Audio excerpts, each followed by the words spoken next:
6 exercises to do in a chair that burn fat like crazy in the lower belly. Today, I will show you 7 exercises you can do sitting in any regular chair, and that work directly on the lower abdomen. No expensive equipment, no gym, no need to lie on the floor. Just you, a chair, and determination. These movements work the core in a way most people have never experienced, and the results show up fast when you are consistent. Before we get started, please leave in the comments your name and the city where you are watching our content from. We would love to know. Exercise number 1, seated bicycle crunch. When we talk about burning fat in the lower belly, it is hard to find a more complete exercise than this one. The seated bicycle crunch combines trunk rotation with alternating knee raises, generating a level of muscular recruitment in the abdomen that few exercises performed in a chair can match. The main muscle activated here is the rectus abdominis, especially its lower portion, which is precisely the region that tends to be the hardest to work and define. But this exercise goes beyond that. It also engages the obliques, which are the lateral muscles of the abdomen, responsible for stabilizing the trunk and creating that more defined contour at the waist. In addition, the hip flexors, located at the crease between the thigh and the abdomen, work intensely every time you lift your knee toward the opposite elbow. The beauty of this exercise lies in its ability to work rotation and flexion at the same time, which creates a high metabolic demand even while seated. This means your body needs to mobilize more energy to perform the movement, which favors fat burning in the abdominal region over time, especially when combined with a proper diet. To perform it correctly, sit at the edge of the chair, not leaning against the backrest. Place your hands behind your head, elbows open to the sides. Lift your right knee while rotating your trunk, bringing your left elbow toward that knee. Then switch. The left knee comes up while the right elbow approaches it. The movement should be controlled and continuous, as if you were actually pedaling a bicycle in the air. Breathing matters a lot here. Exhale at the moment of contraction when the elbow approaches the opposite knee. One mistake I see many people make is pulling the neck with their hands during the movement.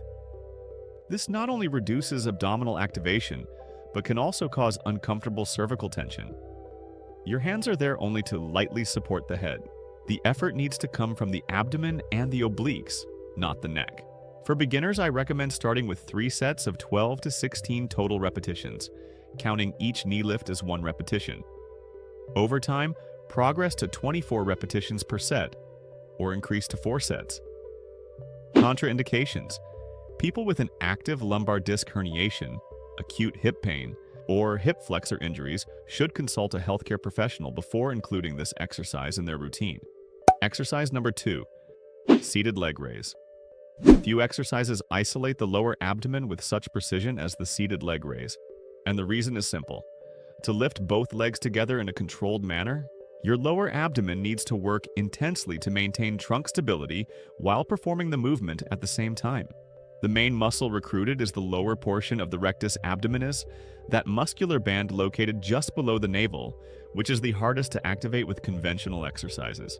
Along with it, the hip flexors come into action, as well as the core stabilizers, which work to prevent the lower back from arching during the movement. Studies on abdominal muscular activation show that leg raise exercises generate high activation of the lower portion of the rectus abdominis, often greater than the activation observed in exercises like the traditional crunch. This occurs because the weight of the legs creates a lever that demands much more from the lower abdomen to be controlled. To perform it correctly, sit at the edge of the chair with your back straight. Place your hands at your sides, lightly gripping the edges of the seat for support.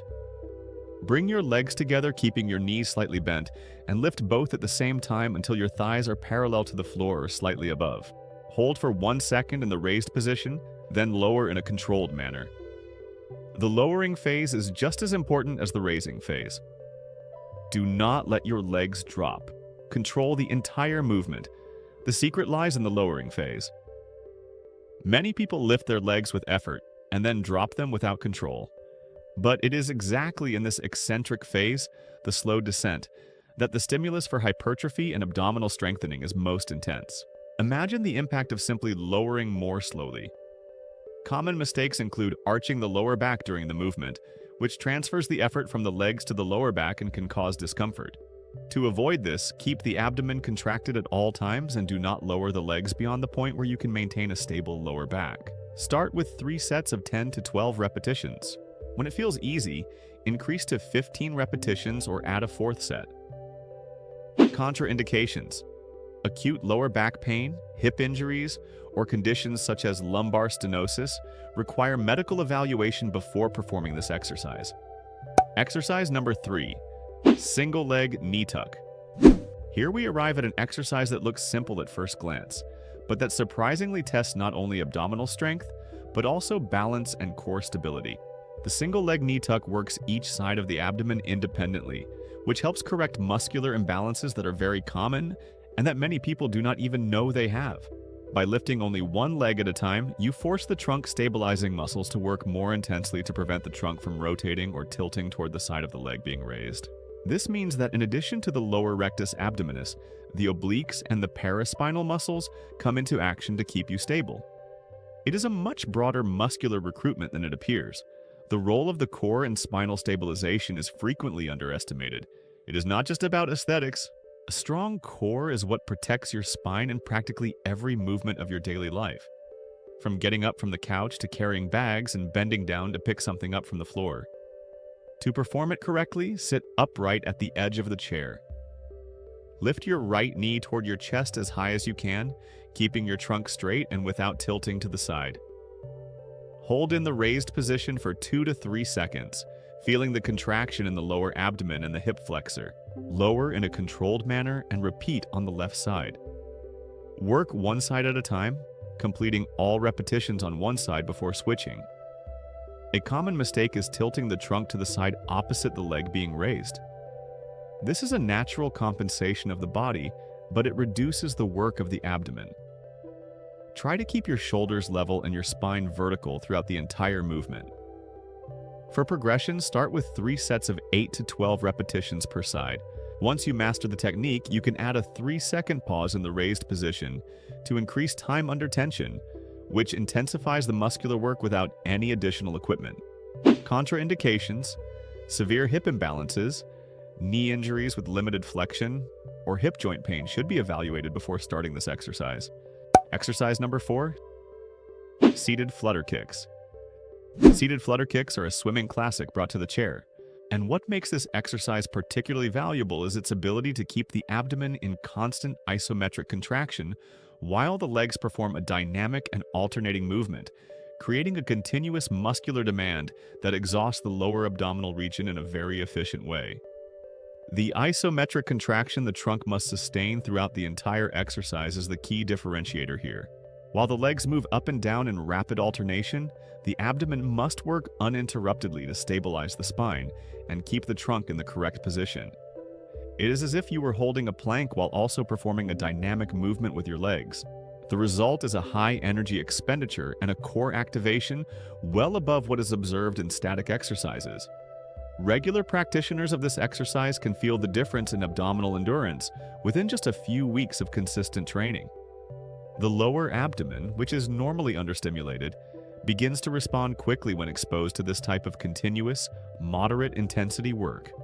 To perform it correctly, sit at the edge of the chair and hold the sides of the seat with your hands for support. Lift both legs to approximately 12 inches off the floor, keeping your knees almost fully extended. From that position, perform alternating up and down movements with each leg, simulating the flutter kick motion in swimming. The movement should be small and controlled, not exaggerated. Keep the abdomen contracted and the lower back stable throughout the entire execution. The secret lies in maintaining the height of the legs. Many people start with their legs at the right height, but progressively lower them as fatigue sets in. When the legs touch the floor, the abdominal stimulus drops drastically. If you feel you can no longer maintain the position, stop, rest, and start again. For beginners, I recommend starting with sets of 20 to 30 seconds, with 45 seconds of rest between them, performing 3 sets in total. Over time, progress to sets of 45 to 60 seconds. Contraindications: people with piriformis syndrome, hip flexor injuries, or sciatic nerve compression should use caution with this exercise and seek professional guidance. Exercise number 5, seated lateral trunk flexion. While the previous exercises focused mainly on the rectus abdominis and the hip flexors, the seated lateral trunk flexion shifts the focus to the obliques, which are the lateral muscles of the abdomen. And working the obliques is essential not only for waist aesthetics but also for spinal health. The obliques are responsible for trunk rotation and lateral bending. When well developed, they create that defined contour on the sides of the abdomen and contribute to spinal stabilization in virtually every movement that involves twisting or tilting. Neglecting them is a very common mistake because most popular abdominal exercises work mainly the front of the abdomen, leaving the sides out. And do you know why that happens? Because exercises for the obliques require lateral movements that are less intuitive for most people.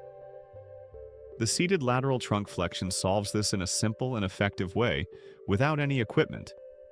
To perform it correctly, sit upright in the chair with your feet firmly planted on the floor. Place one hand behind your head, with your elbow pointing out to the side. The other hand can rest on the side of your thigh for support. Tilt your trunk laterally toward the side of the hand, resting on your thigh as if trying to bring your elbow toward the side of the chair. Feel the stretch on the opposite side and the contraction on the side you are bending toward. Return to the center in a controlled manner and repeat. Complete all repetitions on one side before switching. One mistake I see many people make is rotating the trunk during the tilt, turning the movement into a rotation instead of a pure lateral flexion. This reduces the specific work of the obliques. Try to keep your shoulders in the same plane, as if you were between two parallel walls and could only move side to side. For beginners, start with 3 sets of 12 to 15 repetitions per side. Progress by increasing to 20 repetitions per side, or by adding a 4th set when the exercise starts to feel easy. Contraindications: severe scoliosis, recent spinal surgeries, or acute lateral pain in the lumbosacral spine require medical evaluation before performing this exercise. Bonus exercise 1. Seated elbow to knee. The seated elbow to knee is, in practice, a more controlled and accessible version of the classic bicycle crunch. What makes this exercise particularly valuable is the quality of each repetition over the speed of execution. The focus here is on the mind-muscle connection, which is the ability to consciously feel the muscle you are working during the movement. When you bring your right elbow toward your left knee, you are combining trunk flexion with rotation, which creates a simultaneous contraction in the rectus abdominis and the obliques. This combination is extremely efficient for core work, and the seated version allows you to slow down the movement and truly feel each contraction as it happens. To perform it correctly, sit at the edge of the chair with your feet on the floor. Place both hands behind your head. Lift your left knee while at the same time you rotate your trunk and bring your right elbow toward that knee. They do not need to touch. What matters is the contraction you feel in your abdomen during the movement. Hold for 1 second in the contracted position, then return and repeat to the opposite side. Right knee and left elbow. The secret is in performing the movement with intention. Each repetition should be executed while thinking about the contraction of the abdomen and obliques, not just completing the movement mechanically. Practitioners who develop this mind-muscle connection achieve significantly better results than those who simply perform the repetitions without paying attention to the muscles being worked. Common mistakes include using momentum from the neck or arms to complete the movement, and not rotating the trunk enough, which reduces oblique activation. Remember that trunk rotation is the element that differentiates this exercise from a simple knee raise. Start with 3 sets of 8 to 12 repetitions per side. When you feel comfortable with the execution, progress to 3 sets of 15 to 20 repetitions per side, always keeping movement quality above speed. Contraindications: people with thoracic or cervical disc herniation, or with limited trunk rotation due to recent surgeries, should consult a doctor or physical therapist before starting. Bonus exercise 2. Seated Russian twist. We have arrived at the 7th exercise on this list, and without a doubt, one of the most challenging for the obliques and the core as a whole. The seated Russian twist challenges the body in multiple planes of movement at the same time, which makes it extremely efficient for abdominal work. The differentiator of this exercise lies in the combination of balance and rotation. To perform it, you keep your trunk leaned back at an angle of approximately 45 degrees, which already demands a constant abdominal contraction just to stay stable. From that position, you add trunk rotation from side to side, recruiting the obliques very intensely. Exercises involving trunk rotation generate high activation of the internal and external obliques, muscles that are fundamental not only for abdominal aesthetics but also for spinal protection and overall postural improvement. To perform it correctly, sit at the edge of the chair and lean your trunk back until you feel your abdomen activated. If you can, lift your feet off the floor, keeping them suspended with your knees slightly bent. Clasp your hands together in front of your chest. Rotate your trunk to the right as far as you can in a controlled manner. Return to center and rotate to the left. Each rotation to one side counts as one repetition. If at the beginning it is difficult to keep your feet suspended, keep them on the floor while you develop the necessary strength. Over time, when it starts to feel too easy, lift your feet and experience the full challenge. A very common mistake is performing the movement only with the arms, swinging the elbows from side to side without actually rotating the trunk. This practically eliminates abdominal activation. The movement needs to come from trunk rotation, with the arms following the body, not leading the movement. For beginners, start with 3 sets of 10 to 12 total repetitions with feet on the floor. Progress to feet suspended once you master the technique, then increase to 16 to 20 repetitions per set. Contraindications: people with disc compression, recent spinal surgeries, or severe trunk instability should avoid or adapt this exercise under professional guidance. These 7 exercises together form a complete protocol for working the lower abdomen without leaving your chair. The key lies in consistency and gradual progression. Start with what you can perform well and gradually increase the intensity over the weeks. Your core will thank you, your spine will thank you, and your lower belly will certainly respond. If you enjoyed this and want to discover the best home workout for your legs using only bodyweight exercises, we have a video appearing on screen right now showing each one of them in detail. Go check it out. Thank you for watching all the way through, and may God bless you, my friend.